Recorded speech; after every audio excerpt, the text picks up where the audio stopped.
All right, so welcome back, you guys. Thanks for being here. This is a follow-up to our previous training about beginning Facebook ads, using it for your book, for your business, for your coaching ads. You can do it with a lot of different ways. And so we've kind of gone over the basics last time. And this is a follow-up to actually setting up those ads. So welcome back, everybody. And Alana, welcome to you as well. Thanks for being here. Yeah, thank you. And yeah, let's just dive in. So in the last video, we talked about creating your audience, coming up with the audience avatar, and how to go into your ads manager dashboard and select things like, I want to target women in their 30s and 40s who have kids and who are teachers or things like that. And so what I want to go over today is actually how you go about building the ad itself. So let me get my screen up and shared with everybody. All right. I want to keep chat open too in case people have questions. Okay. Can you see my screen? Yes. All right, so quick reminder, we are in the ads manager on Facebook. There are a couple other ways that it will look like you're starting an ad, like in the ad center. Like Melanie, I remember you and I even jumped on a call because like your screen looks totally different than my screen. And we were like, what's going on? So Yeah, exactly. we want to be in the ads manager. The easiest way to do that is just go directly. You'll see mine says business.facebook.com/ads manager. If you haven't upgraded, you're just going to be at facebook.com/ads manager. I'm just going to let my dog in, or she's going to keep whining.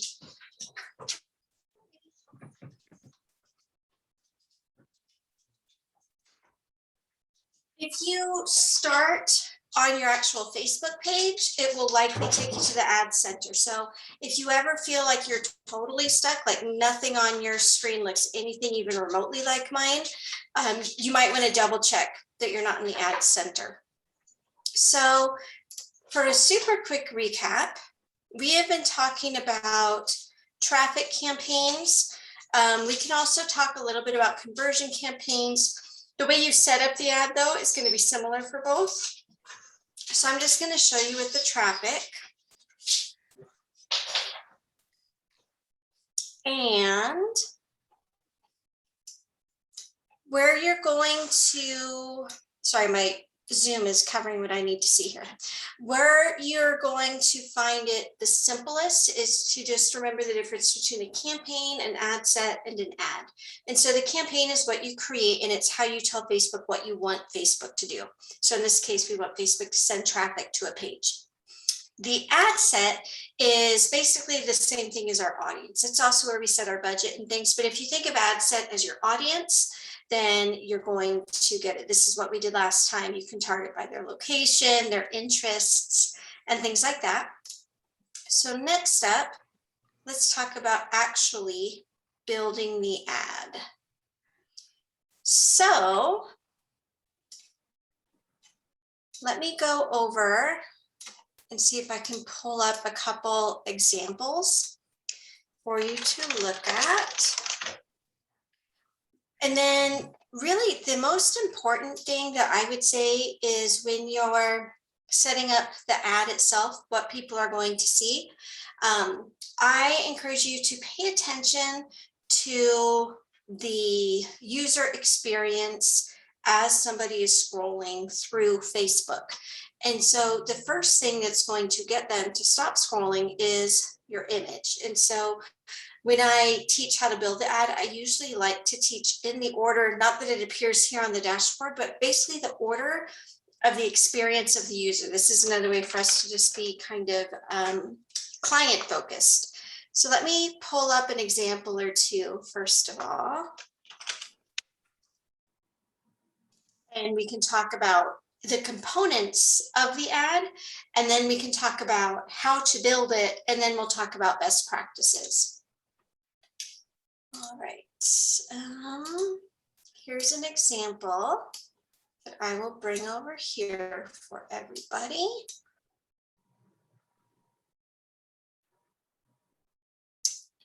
internet is going slowly, but it's coming.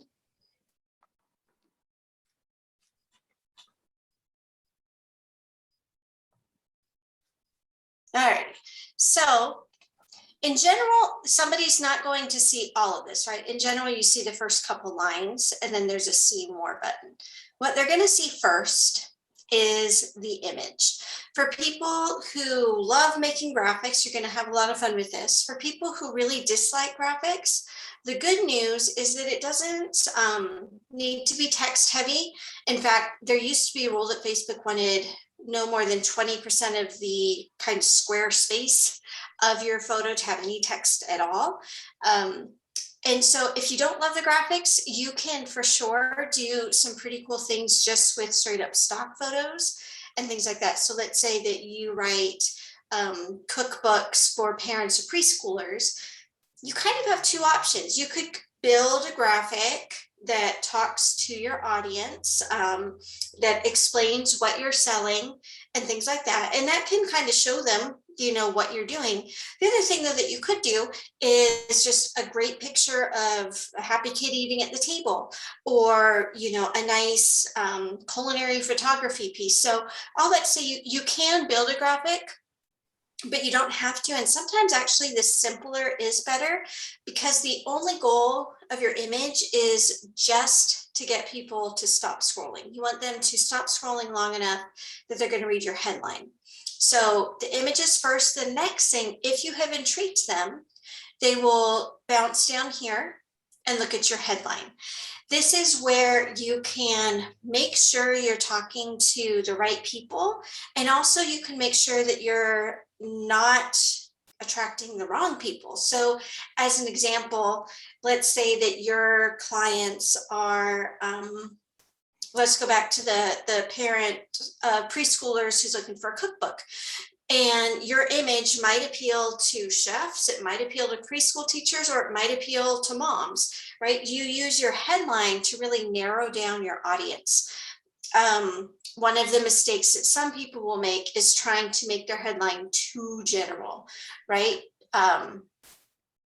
Moms and kids love this book doesn't tell you anything other than it's a book that moms and kids are being sold, right? So moms and kids love these recipes. That's getting a little better. So again, you want to focus on attracting the right people, and don't be afraid to narrow your focus by being specific. So when we built our audience, we got fairly specific.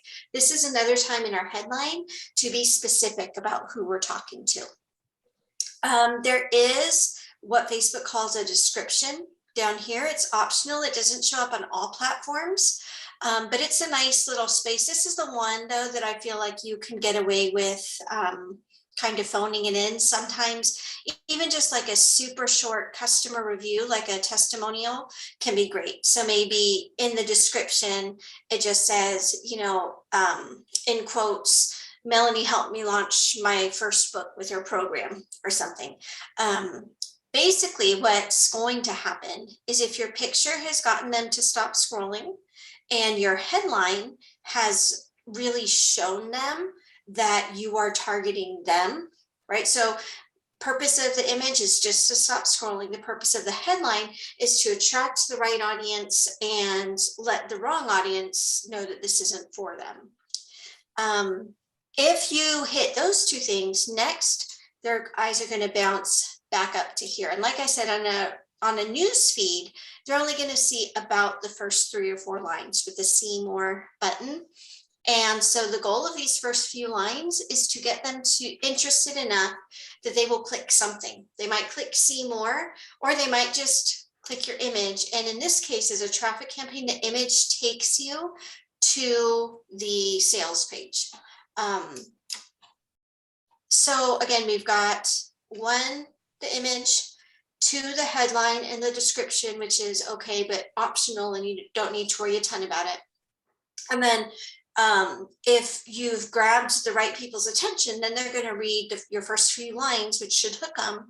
And then the next goal is to get them to click either to see more or to click somewhere on here to be taken to your sales page, your product, whatever it is that you're advertising. So now that we've kind of seen these different parts, let's go ahead and go through how to build them. And again, if anybody's got questions, just throw them in chat and I'll keep my eye open on that too.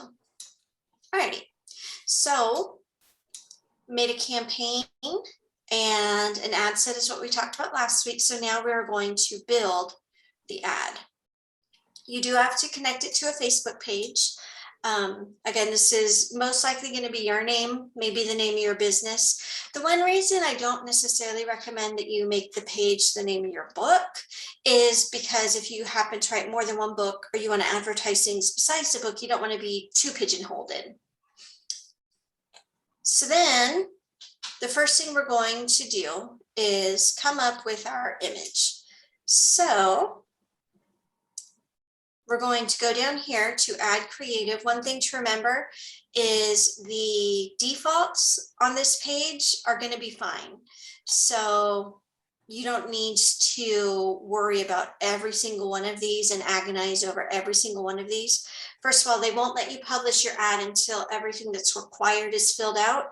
And second of all, the defaults, if you don't remember, should I do single image or carousel, the defaults are going to serve you just fine.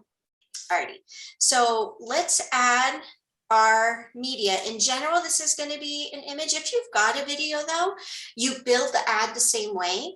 And sometimes, especially for nonfiction, videos can be useful because when you think about the books and especially the courses that you've purchased from a nonfiction teacher, it's somebody that you have resonated with, right? You don't just go and say, I want a book about exercise. You kind of, you know who the experts in the exercise field are, and that's who you seek out. Or maybe you find them on YouTube and then you say, oh, they've got a book too, right? And so a video can be a really nice way for you to kind of prove your expertise to your audience.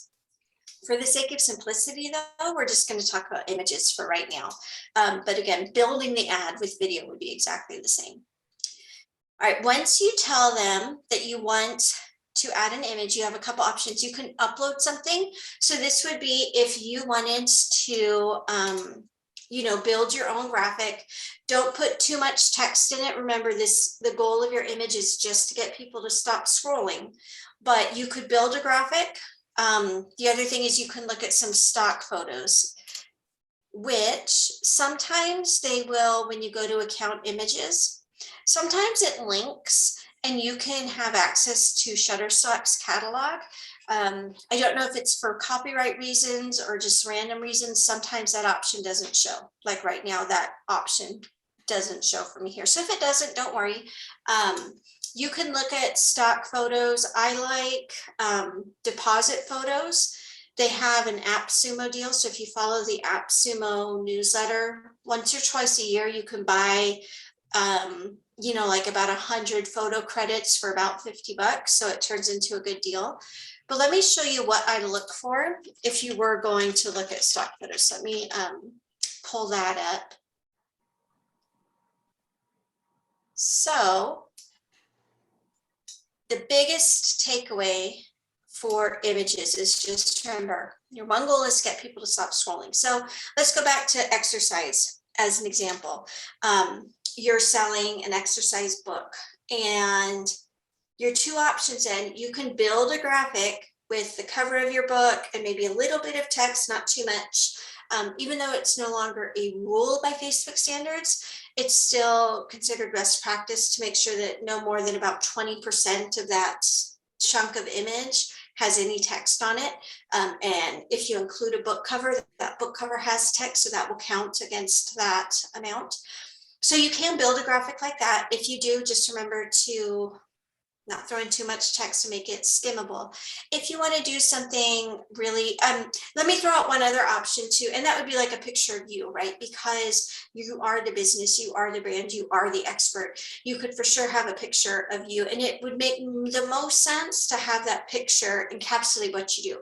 So not just a headshot, unless, you're I don't even know, you're selling headshot portraits or something. So if you're doing things for business people, a picture of you working at that nice corner desk. If you're selling pets training tips, a picture of you and 12 dogs who are, obediently looking at you, whatever it is, those are the kinds of things that you could do if you want to use yourself in an image. If you don't want to do a photo shoot and you don't like building your own graphics, what I recommend is coming to somewhere like Deposit Photos and just seeing the kind of picture that catches your eye. So one of the questions that you want to ask is, who am I targeting, and what's their real soul desire? What is it they're craving? So let's go back to the exercise person. Let's say that I've written a book to motivate women over 40 to learn how to train for a 5K, let's say. What I want to ask myself is, what does my audience crave, like at the deepest level? And so I'm going to start with superficial. I'm going to say, well, she wants to learn to run a 5K. Okay, well, why? Well, because she wants to be healthy. Well, why? Is it because she wants to look super fit and trim?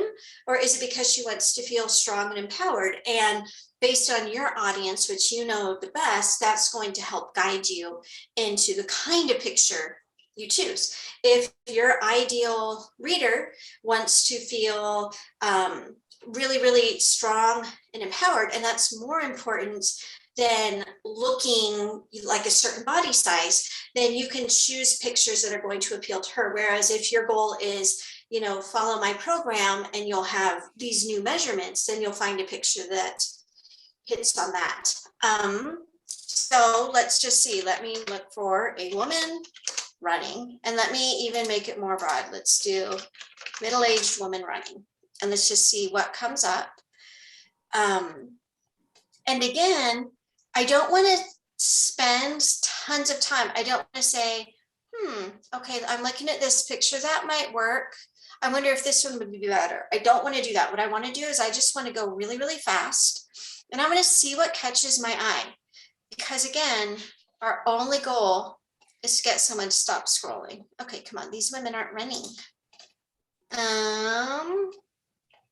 Very hard to find middle-aged women running. Let's go back to the top real quick. So here's one, but it's on a track. I'd rather do an outdoor. Here's one, but she looks a little bit. Is that a sign, Alana? If we can't find pictures of middle-aged women running, maybe they don't run, or maybe we shouldn't be coaching them. This one might be good because there's a partnership. She looks super happy. Another one is, so here, if you're trying to picture somebody who really wants to be seen as a runner, this would probably be a good one over here. If you are targeting people who wants to have fun running and just enjoy it, maybe this one here where it doesn't look quite as serious. So those are some options. But again, the goal is to just look quickly. So let's do one real quick. Let's say you're doing parenting. A good question is, what after your book has transformed this person's life and solved their problems, find a picture that encapsulates how that feels to them.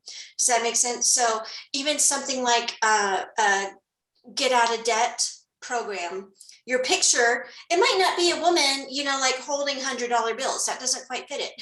But maybe like the woman super happy on the beach wearing a big old sun hat, maybe that encapsulates the feel. So like this would be great for if your goal is to be how to be more affectionate with your kids, right? Whereas if your goal is how to do arts and crafts with your kids, maybe this one where it's more active is going to work. But again, you just want to go fast through and only stop. Like you can see how fast I'm going. It's not fast enough to really look at individual pictures. You just want to go until something causes you to stop scrolling, because if it causes you to stop scrolling, it's likely going to keep others, attract their attention. A couple things to be aware of. This is true for your pictures and any text, especially. Does anybody here do like health things, weight loss? Is anybody here in that space? Okay, there's some Not, special not on rules. this, not on Yeah. this live call, but there may be people watching it back. Okay, there's some special rules about like they don't like the before and after kinds of things. No matter what you're promoting, they don't want anything that sounds like medical advice, anything that sounds like a guarantee, right? So you can say, 9 out of 10 women who took this program last year lost 10 pounds, but you can't say, take this program and you'll lose 10 pounds. You can't make anything that sounds like an implied guarantee. The other thing you cannot do, and this is more when we get into the text, but since we're on it, I'll bring it up now.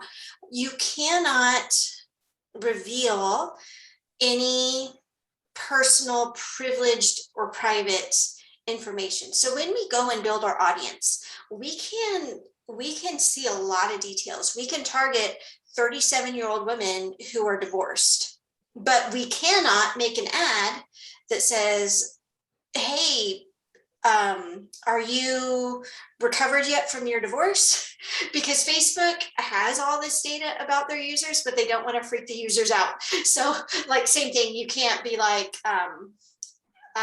here's a free sample for you to try out during your pregnancy, right? You can't reveal any kind of privileged information. You can't say something like, I think the example that Facebook uses on their page, and I would say that anybody who is going to do anything more than dabble in Facebook ads, it's going to be worth looking at Facebook's policy. And they have an example, they have a page that's not written in like the legal jargon with lots of examples of what they will and won't accept. So it's worth looking at, if nothing just for the examples I give. One of them is something like, you can't say, meet other gay men in your area, but you could say, the hottest new gay club is now open, right? So anything, the way I like to teach it is pretend that your client is at their 9 to 5 and somebody that they don't really love or care for is looking over their shoulder while they're on Facebook and your ad comes up. Whatever your ad tells should not reveal anything to that person who's standing behind their shoulder, if that makes sense.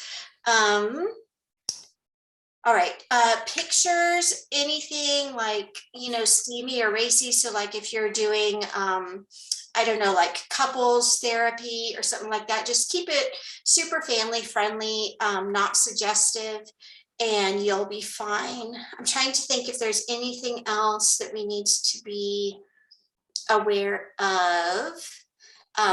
This is kind of common knowledge, but there are certain subjects that Facebook just finds a lot more sensitive.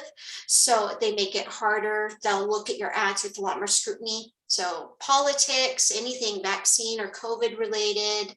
You can't do any kind of, drug paraphernalia. And even if you're doing medical stuff, especially any kind of health and fitness or nutrition, go ahead and take a look at, they have a little bit more, they're stricter with those kinds of categories.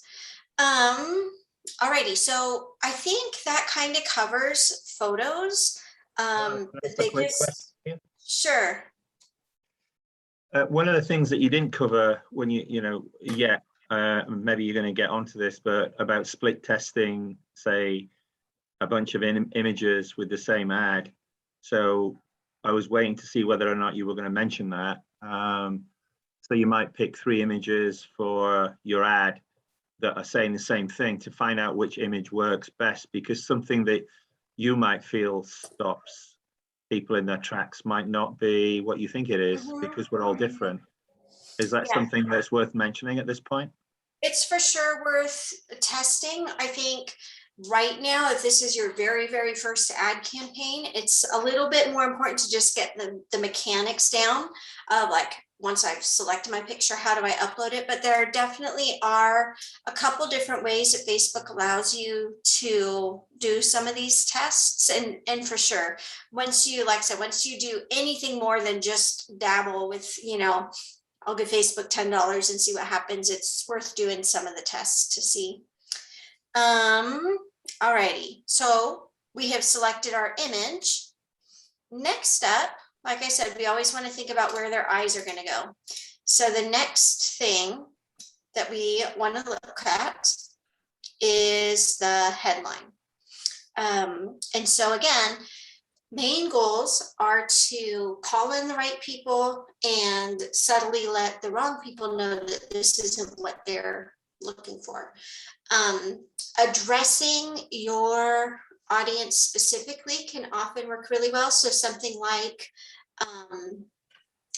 get out of debt, or this book helps you get out of debt, isn't quite as effective as you know, you can be debt free. Now, we can't say this program will make you debt free, or even this program will help you get debt free, but you could say, you know, how will you feel when your debt's completely gone?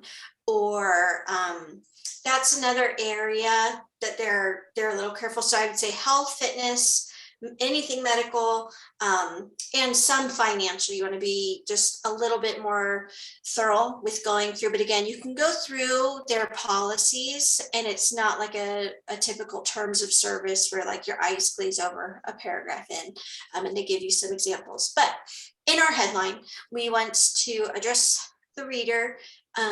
Words like you and yours can be really, really important, but we have to do that without, like I said, without exposing any private information. So you can't say, you know, Japanese Americans like you love this sushi maker, right? You could say, you can learn to make great sushi, or have you ever wanted to make sushi, or something like that. So let me show you in the ads manager where that goes. So basically we have added our picture. Let me go ahead and just add one as we build. So let's say we're back on the running kick. They'll give you a quick preview of what it shows like on different platforms. At this stage, my recommendation is that you just keep your ads for each platform, but you don't need to spend a ton of time optimizing it all. Like this one is a little bit weird because you just see one overlay, so maybe I'll do that. But you don't need to worry too much. Facebook does a lot in the background for you by cropping your images to the right size, finding the right types of placements. That's in general why I say that the defaults that you see in general are going to work for you. Yeah, go ahead and allow enhancements. It basically just says they can, you know, resize things. It's not a big deal, but it's it might make it a little bit clearer. Yeah, just trust Facebook is the bottom line. You know, they want to make money with ads. They want us to keep giving them money. So they do want our ads to be effective. So they'll help us with things like making sure the right placement matches up with the right image and things like that. Okay. And also, all that say, you don't need to spend tons of time like organizing and editing all the different placements. Okay, so next up, we are going to make our headline. That's the, like you see here, that's the big bold thing. That is what people will see next. So, let's see, I can't address a woman specifically, so I can't say, are you a middle-aged woman who wants to learn to run? So maybe I'll say, learn to love running at any age, or something like that. Let's see, what other best practices do we have here? Again, we want to be specific, right? If my audience was women who wanted to run for weight loss, this would not be the headline, right? My headline is for people who want to learn to love running, even if they think they might be too old for it. So again, be thinking about your clients' deepest desire, right? On the surface, my client wants to learn how to run, but why? Is it to feel strong and powerful? Is it to push themselves? Is it to join a social group? Is it to extend their life? Is it to lose weight? So think about that. And then, you know, even beyond that, okay, what if it is weight loss? Why do they want to lose weight? Is it because they want to feel young again? Is it because they want to fit in a certain size pants? And so always be speaking to your customers' like deepest level of need. So for example, another one we threw out was the cookbook for moms of preschoolers. Okay, what's that mom want? Does she want quick and easy? Does she want super nutritious? Does she want things that she can make with her child as a way to connect? Is she cooking to keep her kid from starving, or is she cooking because she loves it, right? So keep on asking yourself, like, be like a toddler, like, why? Why do they want this? Okay, I know why they want this, but why do they want that? Let's say you're doing a book on helping improve communication in marriage. Okay, what does your client want? More communication in marriage. Okay, but why? To feel closer to their spouse. Why? Is it to feel secure? Is it to feel love? Is it to feel romantic? Is it, to have just harmony in the home? And then keep addressing that, because each layer of why is going to change, and sometimes in not very subtle ways, how you address that reader. So if I'm writing a book that's going to help couples just so that they can coexist, that's totally different than writing a book to help couples so that they can like fall in love all over again. And that's different from a book that is written to help couples on like a pedantic level, like, why is my spouse the way my spouse is, right? So keep on asking what your target wants, and then keep asking why, and give yourself, like, make sure you've asked why like at least 2 times and maybe 3 until you get to those deeper layers. And then just make sure that your image and your text and things like that are addressing the deeper layers. So, to pick on Melanie as an example, well, who's your audience? My audience is people who want to write books. Well, why? Because they want to help people. Why?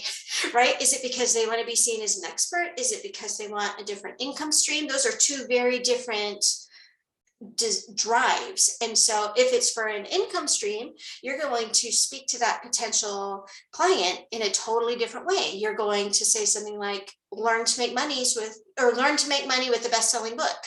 Whereas if your client wants to be seen as an expert, it's going to be be seen as an expert with a book, right? And learn to call yourself a best-selling author in 6 weeks, or like things like that. So the way that you speak to your audience is going to change based on how well you know their deepest core level. And sometimes you will have 2 different audiences selling the same product. So maybe, as in Melanie's case, maybe she's going to do some of both, but she's going to have one ad running where the goal is to show people, hey, you can make money from writing books, and I can show you how. And in this case, it's going to be, you're already an expert in your field and you can grow your audience by writing a book, right? So I'm not saying that you have to, once we get down 3 or 4 layers, it's not that you have to like pick one soul drive and only speak to that, but your one ad that you make right now should speak to one core drive. What's your client want and need? All right, so that's the headline. There's a button here. Let's talk about the button. That's the call to action. So sometimes they will allow you, sometimes the very first option is no button. And I often like that because it gives you a little bit longer in your headline. So like if there was a button here, my headline would be cut short. But again, for various reasons that nobody really understands, Facebook doesn't always give you the no button option. So let's talk about other options that could work. One of my favorites is learn more. It is the least intimidating out of all of these. Get offer, get access, shop now, sign up, subscribe. Those all are a little bit more forceful. There's a time that you can be forceful, so I'm not saying not to use these. I'm just telling you, if you need a default, I think learn more is a nice default because it's a gentler, it's more of an invitation and it's less of an ultimatum, right? Like if your button says download, some people are going to be like, oh, well, is this going to give me malware? Is this going to be really confusing for me to figure out? If you click on, you know, shop now, that can have a negative connotation. Oh, this person just wants to sell me. So again, any of these buttons can work.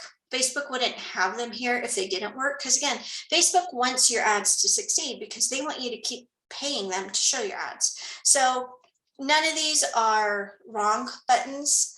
I prefer the no button because it gives me more space. And when that's not available, I find learn more to just be the least aggressive. And I prefer the kind of more gentle marketing approach. It's not for everybody. So that's one you can just kind of pick and choose, but that's the button here. Let's talk about these things. They're pretty quick. So the website is where people are going to be sent to. So this could be your Amazon. You could be sending people specifically to your Amazon sales page. This ad that I showed you here, it does that. It sends people directly to the Amazon sales page for my novel. You could also do something like a page on your website. If you're just selling a book, I strongly recommend that you, and your book is for sale on Amazon, I strongly recommend that you use the Amazon URL for a couple reasons. One of the things that happens is when you send people to your book specifically, is that the display link that shows up here in the preview, Amazon.com, that's a trusted name. And that's always going to give you more, when we're talking about not wanting to like scare people away, not wanting to come across super forcefully, Amazon's always going to, because everybody knows that if they click on this Amazon link, then you're going to be selling them something on Amazon. You could send people to your, you know, a page on your website, but if it is to sell a book, my strong encouragement is that you just send them to Amazon. All right, so that's where you put in the website destination. The display link is right here. It's Amazon.com. It pulls up automatically, so you don't have to worry about that. The call to action, like I said, is the button. Just a second.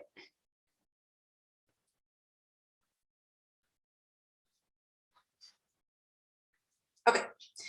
And then now let's talk. So we talked about the headline. Let's see. The description, like I said, it's at the bottom. The description goes here. And what I like too about the dashboard is it populates as you go. So you really do get a feel for what your ad is going to look like. The description goes here. It's going to show up on some feeds down here in small text. So the description is this stuff at the bottom here. This is the one area where if you want to phone it in, go ahead and phone it in. You can leave it blank. You could use it because it is important space. So women of all ages love this running program, or running has never felt easier, or, you know, you could use that space. Another option, if your brain is kind of like, okay, I came up with the photo, I came up with the headline, I'm going to come up with multiple paragraphs of text. I just don't want to think about something, but I don't want to leave my description blank. A nice testimonial is always going to work well here. So this running course was great. It can be super generic. 44, something like that. That's all we need to talk about for description, because A, it doesn't show up on all platforms. B, I have never seen a significant change in my click-through rates if I change up my description. My click-through rates with a description are just as fine as my click-through rates without a description. My click-through rates with description 1 are very little from my rates for description 2. So I'll not say your description doesn't make a ton of difference. So you don't need to sweat too much about it. Okay, image, headline, button. So now we're going to come and write our text. So text goes here. And again, this is, the readers are only going to see the first few lines of it. And so there's quite a few, I'll go ahead and call them rules. There aren't a lot of times that I love rules. I prefer like suggestions and spaghetti on the wall. And I'll be like, here's a lot of ideas, but let's go ahead and call these rules for your text. One is to break it up into smaller paragraphs. So you can see here, my first 2 paragraphs are just 1 sentence each, and they're pretty short. That is, again, because we are always conscientious on Facebook that people are scrolling. And so we want to not be intimidating with like an 8-line paragraph right off the bat. You want to think about this experience almost as a slide, or, you know, a funnel, but not a funnel in the marketing sense, like a funnel in the actual like kitchen utensil sense. What you want to think of is each step gets them closer to becoming your customer. And so you've got your image and then your headline. Not everybody who loves your image is going to love your headline, and that's okay. Not everybody who reads your headline is going to go up and read your text, and that's okay. Not everybody who reads the first line of your text is going to read the next line of your text. So you just always want to keep that in mind, that we're really always conscious of the progression of our client, and how they go from seeing this picture to getting to our sales page and clicking the buy button or the add to cart or whatever it is. So all that to say, make your first couple lines of text very clear, very short, make it really, really concise. This is not a place to waste space. So this would not be the place to like lead with a testimonial. When I put testimonials, you'll see here, I've got a testimonial, but it's like tucked toward the bottom because I want to not waste a single, centimeter or pixel of room, because I want to make sure that I'm grabbing the right people right away. Another thing that you can remember about Facebook is that the tone is chatty and conversational. It is not the same tone that you'll find in your LinkedIn profile or in the cover letter that you're going to send to a PR firm to see if they want to interview you on their TV show or things like that. Facebook is conversational, and it is chatty, and it is appropriate and expected even to address the reader directly. So you don't need to use tons of passive voice. You don't need to say, lawyers finds that this tool has helped them to win more cases. You can say, are you tired of losing your cases? This tool for lawyers helps you blank, blank, and blank. So you can speak very directly to the person. And it almost makes it easier, because in any time we're writing copy, yes, we're talking to our ideal client, but sometimes we need to hide the fact that we're talking to our ideal client, right? Whereas in this case, it's as if somebody has opened that door. They've said, okay, tell me about your business, or tell me about your book, or tell me about what you do.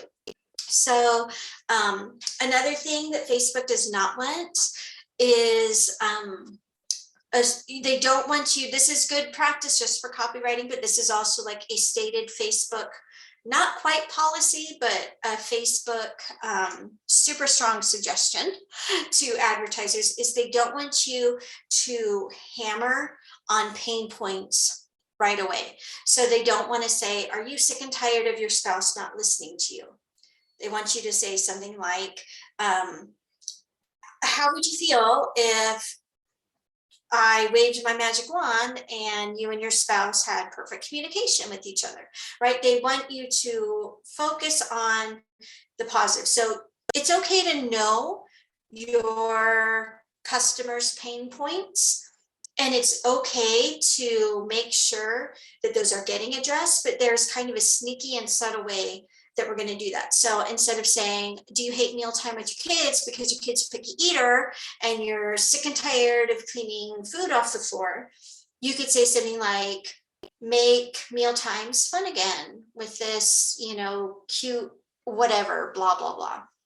So lead with the positive, don't waste any space, short paragraphs, like 1 or 2 lines max for your first at least 2 paragraphs. You can be chatty and conversational. You can and should address the pain points, but you want to kind of hide the fact that you're addressing pain points. You want to instead focus on the good that's going to come as a result of what they're doing. And then again, you want to keep their sole desire in mind, right? So you want to remember what's their deepest why, and then you want to speak directly to that. And then in general, you'll want to end with some kind of call to action, right? You don't want to build up your book, for example, and then just have your ad end, right? You want to get them to the place again. That would be like a funnel that just stops before you get to the opening. So make sure you do have a call to action. Calls to action can be a really good time for fitting in. I like to call them kind of trigger keywords. What are the keywords that are for sure going to resonate with your audience? So when we go back to my runner, maybe youthful, strong, energetic, energized. Maybe those are the kinds of words that resonate with her, the kinds of things she wants to feel. And so my call to action could be, if you want to feel more energized and healthy and invigorated by life, grab this book now. Trying to think if there are any other best practices for text, but I think really we covered them all. And how about maybe we can just close with any last minute questions that people have about building the ad aspect, because we covered all the points: the text, the picture, the headline. And then we also have a button, an optional description. Everything else you can just keep as it appears here on the page. Things for tracking, languages, all of those you can just, like I said, keep the defaults. And so this ad technically would be ready to run as it is. Are there any questions? Alana, one of the things that you showed right at the front was like a stats page, which had clicks and things like that on it. Do you want to just briefly go over that? Sure, and this might be a good place to start next time if we want to do more on ads. But I can show you for sure, just real quick, what numbers to be looking out for. And excuse me, you can change what's in your columns by going to customize columns. So the result rate is how many people did the thing that they were supposed to do. So for a traffic ad, the thing they're supposed to do is click your link. So that would be my result rate. 2 to 5%. You could also think of this as your click-through rate. 2 to 5% is good. 5 to 10% is very good. If you can get above a 10% click-through rate, you're doing something amazing. So those are just kind of some numbers to keep in mind. If your click-through rate is significantly less than 1%, you might just be targeting a really hard audience to target, or it might just mean that your ad does not appeal to the people that you have selected. It's not a rule. It's not like if your click-through rate is less than 1.1%, you need to kill your ad. There's a lot of other factors, but in general, if we can get in over 1%, nudging close to 5%, you're doing great. So that's click-through rate. Cost per result, this is going to vary a ton. It's going to vary based on 2 big factors. It's going to vary obviously based on your click-through rate, because the more people who click, the cheaper your clicks are going to be, because you're charged by the impression. You're charged just based on how many people see your ad. So the more people who see your ad, it's obviously going to get you a cheaper cost per click. But the other factor that goes into your cost per click is actually the audience that you target. Some audiences are like 5 times more expensive than others. And that just has to do with how many other advertisers are targeting that specific audience. Those are the biggest numbers to pay attention to: your click-through rate and the cost per click. And then frequency, it's good to keep your eye on.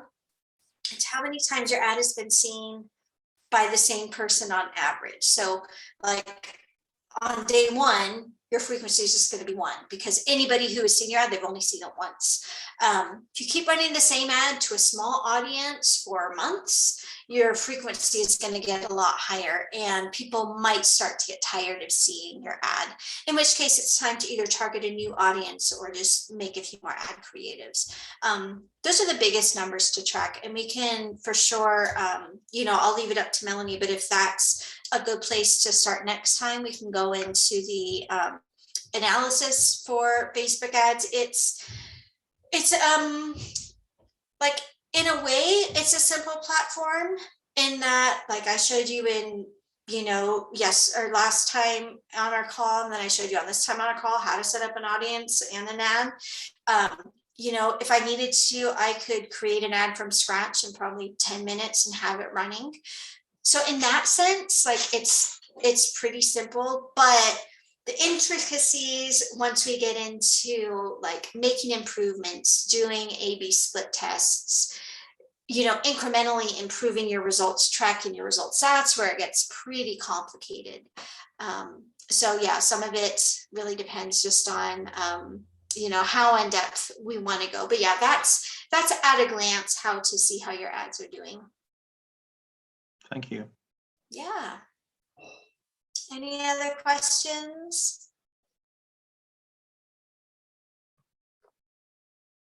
All right. Are you still on, Melanie?